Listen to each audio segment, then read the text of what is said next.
कर्नाटक में वो मोदी की गारंटी कब बन गई, क्यों बन गई और कैसे सफल हो गई 3 राज्यों में?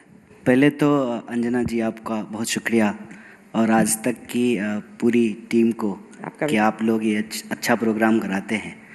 और मैं स्वागत करता हूं हमारे पार्टी के दोनों वरिष्ठ नेता का और सभी आपके दर्शकों का। आपके प्रश्न का जवाब मैं दूंगा। सबसे पहली बात तो ये कि आप बार बार ये कह रहे हैं कि हमने कांग्रेस पार्टी के 3 नेताओं को बुलाया है। तो अब 3 बुलाएं, 6 बुलाएं, 60 बुलाएं, लेकिन अगर हम एक पार्टी के नेता हैं तो हम सबसे एक ही सवाल पूछा जाएगा। ऐसा तो होगा नहीं कि पवन जी से अलग सवाल पूछा जाएगा, हमसे अलग सवाल पूछा जाएगा, और हमारा जवाब भी एक ही होगा अगर हम एक पार्टी के हैं तो। और दूसरी बात, आपने कहा कि मीडिया पे दोष मत मढ़िए। बिल्कुल ठीक बात है। आज तक तो हम लोग यही पढ़े थे कि मीडिया लोकतंत्र का चौथा स्तंभ है और मीडिया अक्सर विपक्ष के साथ होता है। कोई सवाल जो है वो सत्ता से पूछता है। मुझे इस पे कोई गिला शिकवा नहीं है, क्योंकि आपने एक शायरी पढ़ी थी तो हम भी एक पढ़ देते हैं आपके लिए कि हमने इस दौर के अंदाज निराले देखे, फैसला कत्ल का कातिल के हवाले देखे। तो कोई बात नहीं है, ये वक्त की बात है और बिल्कुल आप पे कोई दोषारोपण नहीं है, गिला शिकवा नहीं है। और आपने कहा कि कांग्रेस पार्टी हार गए। आप बीच में ये भी कहा आपने कि राहुल गांधी हार गए। कांग्रेस पार्टी हारे, राहुल गांधी हारे, ये दो अलग अलग चीज़ नहीं है, ये एक ही बात है। पार्टी की जीत में राहुल जी की जीत है और पार्टी के हार में राहुल जी की हार है। राहुल जी की जीत से जो है पार्टी की जीत जुड़ी हुई है, ये अलग अलग चीज़ नहीं है। और इस बात में कोई दो राय नहीं है कि संख्या बल के हिसाब से हम देखें तो परिणाम जो है हमारे पक्ष में नहीं है। और आपने बिल्कुल सही आंकड़ा दिया है कि जो हिंदी पट्टी है उसके ज़्यादातर राज्यों में बीजेपी की सरकार है। बिल्कुल ठीक बात है, फैक्ट है। सवाल ये है कि इस देश में भारतीय राष्ट्रीय कांग्रेस एक पार्टी है जो कई सालों तक सत्ता में थी, सरकार में थी। उससे पहले जो है आज़ादी के आंदोलन में हिस्सा ली, देश को आज़ादी दिलाई, और अभी विपक्ष में है। ये एक स्वाभाविक प्रक्रिया है। जो खेलता है तो कोई हारता है, कोई जीतता है, इसमें कोई दुर्भावना वाली बात नहीं है। लेकिन मैं आपको इन सब चीज़ों के अलावा विशेष रूप से इस बात का धन्यवाद देना चाहता हूँ कि आप गारंटी शब्द लेकर के आए। और जो प्रश्न आप हमारे दोनों वरिष्ठ नेताओं से पूछ रहे थे, और पवन जी को बोलने का हमसे ज़्यादा बिल्कुल हक है क्योंकि वो हमारे मीडिया चेयरपर्सन हैं, मीडिया डिपार्टमेंट को हेड करते हैं, तो स्वाभाविक रूप से उनको ज़्यादा बोलना चाहिए। लेकिन हम आए हैं यहाँ पे इनके साथ इसलिए कि हमारे पास आज इस देश को देने के लिए एक अल्टरनेटिव है, एक मॉडल है। और आपने चाहे मतलब ट्रोल करने के लिए ही सही या आरोप लगाने के लिए सही, आपने एक बड़ी अच्छी शब्द का इस्तेमाल किया कि कांग्रेस पार्टी की गारंटी की वजह से कर्नाटका में हमको जीत मिली। तो वो जो गारंटी थी वो मोदी जी की गारंटी कैसे बन गई? और मेरा ये मानना है कि कांग्रेस पार्टी ने इस देश में एक टेम्पलेट सेट किया है। टेम्पलेट ये सेट किया है कि इस देश में सरकार और जनता के बीच में एक संबंध है। संबंध ये है कि जनता सरकार को टैक्स देती है और सरकार बदले में जनता को सुरक्षा, उसके जो है रोजी रोटी, कपड़ा, मकान, इन तमाम चीज़ों को मुहैया कराती है, व्यवस्था कराती है। धीरे धीरे ऐसा माहौल बनने लगा था देश में कि हम लोग टैक्स तो दे रहे हैं लेकिन सरकार क्या देगी ये तय नहीं हो पा रहा था। और मुझे बड़ी इस बात की खुशी है कि जीत किसी की हुई हो, मुख्यमंत्री कोई बना हो, लेकिन एक बात हम सबको मुक्त कंठ से स्वीकार करना चाहिए कि एक बार फिर से लोक कल्याण, वेलफेयरिज्म इस देश की राजनीति के केंद्र में आया है। पहले क्या था ना कि दिन भर हिंदू मुसलमान की बहस में रोजी रोटी, कपड़ा, मकान कहीं छुप जा रहा था। अब तो ये बहुत अच्छा हुआ ना अंजना जी कि हमने कहा कि हम 500 में सिलेंडर देंगे, मोदी जी ने कहा कि हम 450 रुपया में देंगे।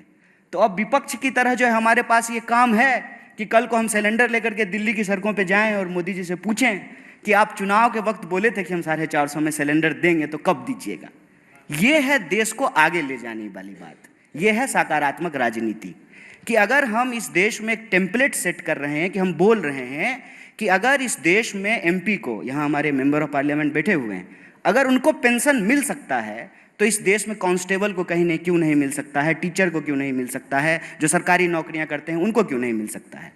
अब ये टेम्पलेट सेट हो रहा है कि हम कह रहे हैं कि अगर आप इस देश के बड़े कॉरपोरेट का कर्जा माफ कर सकते हैं, 10,60,000 करोड़ रुपया आपने माफ किया है, और आपने किसान निधि के तहत 2,60,000 रुपया किसानों को दिया है, तो ये बेईमानी क्यों? देश के मुट्ठी भर जो है उद्योगपतियों को, व्यापारियों को आप 10,60,000 करोड़ रुपया दे रहे हैं और देश के किसानों को मात्र 2,60,000 करोड़। तो मेरा मानना है कि जीत किसी की भी हो, अल्टीमेटली इस चुनाव में और इस चुनाव के बहस में एक एजेंडे की जीत हुई है। और ये वो एजेंडा किसका है? वो एजेंडा है सरकार के तौर पे आपकी जिम्मेवारी क्या है, जनता के तौर पे किसकी भागीदारी हो रही है और किसकी भागीदारी नहीं हो रही है। महिलाओं को चाहे डायरेक्ट कैश ट्रांसफ़र हो, उनका खाता खुलना हो, सबको पक्का मकान दिलाना हो, 5 किलो अनाज हो, तो ये तो पुराने नेता हैं कांग्रेस के, आपको बताएंगे। इसमें से कोई ऐसी योजना नहीं है जिसकी नींव कांग्रेस पार्टी के द्वारा नहीं रखी गई। इंदिरा आवास योजना के तहत गरीबों का पक्का मकान बनाया जाता था। पीडीएस सिस्टम के तहत जो है गरीबों को जो है अनाज दिया जाता था। और डायरेक्ट कैश ट्रांसफ़र करने के लिए इस देश में आधार की योजना लाई गई। पहली बार ऐसा हुआ कि बायलैटरल एंट्री से कांग्रेस पार्टी एक ब्यूरोक्रेसी का सिस्टम लेके आई कि हम आधार कार्ड बनवाएंगे, सबका खाता खुलवाएंगे और डायरेक्ट कैश ट्रांसफ़र करेंगे। और मैं आपको याद दिला दूं कि 2019 में कांग्रेस पार्टी का जो एजेंडा था उसमें राहुल जी ने बार बार एक योजना की बात की थी, उन्होंने न्याय की बात की थी कि पूरी दुनिया में जब यूनिवर्सल इनकम की बात हो रही है, अगर हम ये कह रहे हैं कि दुनिया में भारत जो है फास्टेस्ट ग्रोइंग इकोनॉमी है, 5 ट्रिलियन की इकोनॉमी हम बन जाएंगे, तो फिर हमको ये देखना पड़ेगा कि धन का बंटवारा क्या है। जैसे अगर हम ये देखेंगे ना, अगर हम आज तक चला रहे हैं मान लीजिए, या ललन टॉप चला रहे हैं, तो अंजना जी को कितना सैलरी मिल रहा है और अंजना जी का दफ्तर साफ करने वाला जो स्वीपर है उसको कितनी सैलरी मिल रहा है। एक अंजना जी की सैलरी में कितने ड्राइवरों को सैलरी मिल सकता है। ये जो धन का बंटवारा है ये देखना पड़ेगा, क्योंकि आंकड़ा ये कहता है कि इस देश में 1% लोगों के पास 99% प्रॉपर्टी अकोमुलेट हो गई है। तो 99% जो लोग हैं उनके पास जो है दोबारा रोजी के लिए, रोजगार के लिए, शिक्षा के लिए, कपड़े के लिए, उनके बच्चों के जो है भविष्य के लिए सरकार क्या उपलब्ध कराएगी। और मैं बहुत खुश हूं इस बात से, चुनावी परिणाम जो भी हो, कि एजेंडा कांग्रेस पार्टी का जीता है। और आप जान लीजिए कि जाति जनगणना का प्रश्न जो कांग्रेस पार्टी उठाई, उसमें किसी जाति को किसी जाति से लड़ाने का सवाल नहीं है, सबकी भागीदारी सुनिश्चित करने का सवाल है। आपका छीन करके किसी को नहीं दे देना है, लेकिन जिसको नहीं मिल पा रहा है वेल्थ का रीडिस्ट्रीब्यूशन कैसे करेंगे, ये सारे एजेंडे राजनीति में आए हैं। देश के नौजवान इस पे बात कर रहे हैं। और विपक्ष ने जो यह सवाल उठाया, जो गारंटी की बात की, फ्री बिजली देंगे, महिलाओं को फ्री बस यात्रा कराएंगे, 500 रुपये में सिलेंडर देंगे, डायरेक्ट कैश ट्रांसफ़र करेंगे, किसानों का कर्जा माफ़ करेंगे, जो लोन लेकर के स्टूडेंट पढ़े हैं उनका लोन कम करेंगे, रोजगार की गारंटी करेंगे, यूनिवर्सल इनकम के आधार पर न्याय योजना लेकर के आएंगे।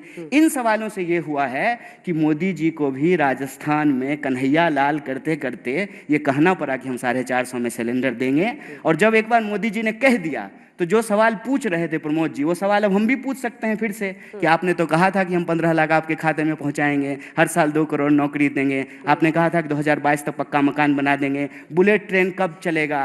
तो देश के लोगों का सवाल राजनीति के केंद्र में रहेगा। और हमारा मानना है कि इस परिणाम को ऐसे देखना चाहिए कि कांग्रेस पार्टी ने जो टेम्पलेट सेट किया है इस देश में वेलफेयरिज्म का, भागीदारी का, सबके न्याय का, उसकी जीत हुई है।